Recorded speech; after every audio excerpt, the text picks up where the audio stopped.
Israel और Hamas के बीच जंग में पिस रहे गाजा पट्टी के लोगों के लिए आज का दिन भी काला निकला। राहत और शांति की चाह में बैठे इन लोगों के हिस्से में आई आज भी धमाकों की गूंज और कंक्रीट के मलबों में दबी मासूमों की चीख पुकार।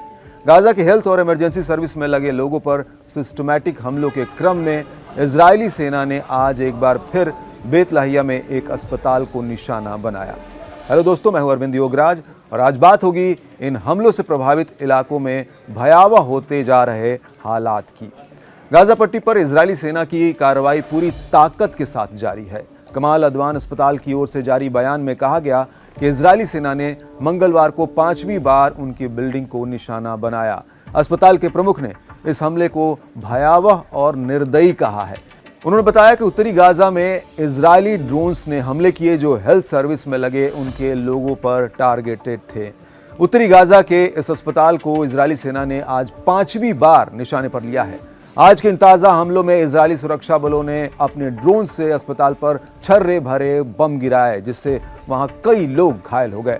अस्पताल पर हो रहे इजरायली हमलों में जख्मी लोगों का इलाज अब कहां किया जाए, गाजा प्रशासन के सामने सबसे बड़ा सवाल इस वक्त यही है। अच्छा, आगे बढ़ने से पहले अगर आप इस चैनल पर नए हैं, देश और दुनिया की कड़क खबरें जानना चाहते हैं तो इसे सब्सक्राइब जरूर कर लें। तो इजराइल के ताज़ा हमलों में अस्पताल के 3 मेडिकल स्टाफ घायल हुए हैं, जिनमें से एक की हालत गंभीर है और उसी अस्पताल के ऑपरेटिंग रूम में उसकी सर्जरी की जा रही है जिसमें वो घायल हुआ था। अस्पताल प्रमुख ने कहा कि हम इस हिंसा और अत्याचार से थक चुके हैं। इजरायली शासन सिस्टमैटिक तरीके से अस्पताल को निशाना बना रहा है। इससे हालात बेहद खतरनाक बने हुए हैं। इजरायली सेना के ताज़ा हमलों को जानकार उत्तरी गाजा का जातीय सफाया बता रहे हैं। गाजा में नागरिक सुरक्षा के प्रवक्ता ने कहा कि इजरायली सेना का अस्पतालों पर बम गिराना बेत लाहिया और दूसरे प्रभावित इलाकों में भयावह होते हालात की ओर इशारा करते हैं। उनके अनुसार इजराइल गाजा पट्टी के उन्हीं इलाकों के लोगों पर हमले कर रहा है जो पहले ही करीब 2 महीने से पर्याप्त भोजन और पीने के पानी की भीषण कमी से जूझ रहे हैं। इससे पहले गाजा के सिविल डिफेंस ने कहा कि इजराइल ने उसके नागरिक सुरक्षा सिस्टम को बाधित कर रखा है। इजरायली सेना ने लगातार 42वें दिन उत्तरी गाजा में उसके वाहनों को जाने से रोक दिया। इससे गाजा के लोग बेसिक ह्यूमन नीड तक के लिए तरस रहे हैं। गाजा के लोग इस वक्त सामना कर रहे हैं बम और भूख के डबल हमलों का।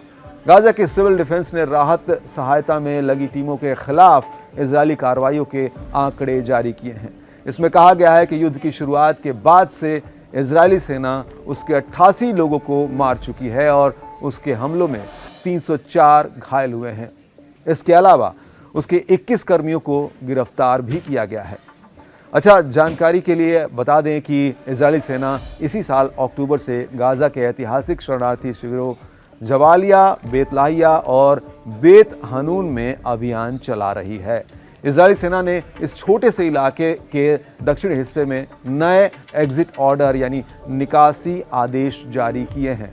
उधर हमास ने इजराइल की सेना पर आरोप लगाया है कि वो इलाके को जबरन खाली कराने के लिए लोगों पर बमबारी कर गाजा के उत्तरी किनारे से एक बफर जोन बनाने की कोशिश कर रही है। हालांकि इजरायली सेना ने इससे इनकार किया है। उसका कहना है कि वो हमास के लड़ाकों को उस इलाके में फिर से इकट्ठा होने से रोकने के लिए वहां लौटी है जहां से उसने पहले ही उन्हें हटा दिया था। इस बीच इजरायली सेना ने मंगलवार को गाजा पट्टी के दक्षिण में स्थित खान यूनिस शहर के उत्तरी जिलों को खाली कराने का हुक्म जारी कर दिया है। सेना ने एक्स पर एक बयान में कहा कि अपनी सुरक्षा के लिए आपको तुरंत क्षेत्र खाली कर मानवीय इलाकों में चले जाना चाहिए।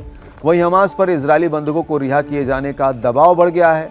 अमेरिका में राष्ट्रपति पद का चुनाव जीत चुके डोनाल्ड ट्रंप ने एक्स पर जो लिखा उससे इलाके में तनाव बढ़ गया है।